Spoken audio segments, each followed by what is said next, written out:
हाय, कसे आहात सगळे. तर आज आहे आषाढी एकादशी. तर ना मी आज थोडं लवकर सुटले होते कारण की भरपूर सारी कामं होती. त्यानंतरला ना मी तर माझं आवरलं आणि लगेचच घर वगैरे झाडू मारायला घेतलं. घर झाडू मारलं आणि लगेच फरशी वगैरे पुसून घेतली.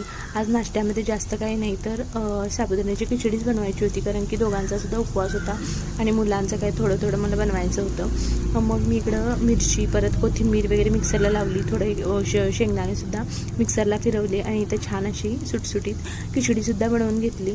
त्यानंतरला ना थोडी भांडी होती. म्हटलं आता मुलंसुद्धा खेळत आहेत आणि मला काम काही नव्हतं म्हटलं आणि लगेचच भांडीसुद्धा घासून घेतली. त्या साईडला त्यांनी तिकडे पूजासुद्धा करून घेतलेली आहे आणि इथं मला आज मुलांचं फोटोशूटसुद्धा करायचं होतं.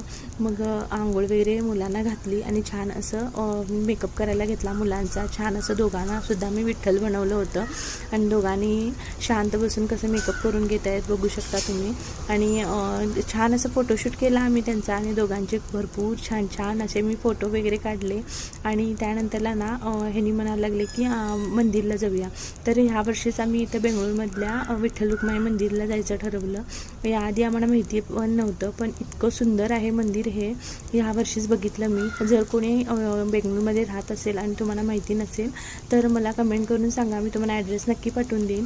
तर आम्ही इथं मंदिरमध्ये आलो. थोडं रश होतं, लाईन वगैरे लावली आणि विठ्ठल रुक्मिणींसाठी आम्ही तुळशी वगैरे घेतली होती, फुलं वगैरे घेतली होती आणि लाईन वगैरे लावलं. आणि विठ्ठल रुक्मिणी इतके छान सजवले होते ना, बघून मन प्रसन्न झालं.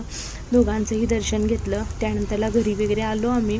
तिथं थोडं बसलोसुद्धा होतो. त्यानंतरला प्रसादमध्ये केळी आणि शिरा दिला होता. मुलं शिरा खातील म्हणून आम्ही घरी घेऊन आलो आणि असा काही दिवस स्पेंड केला आजचा. चला तर भेटूया नेक्स्ट ब्लॉगमध्ये. Bye bye.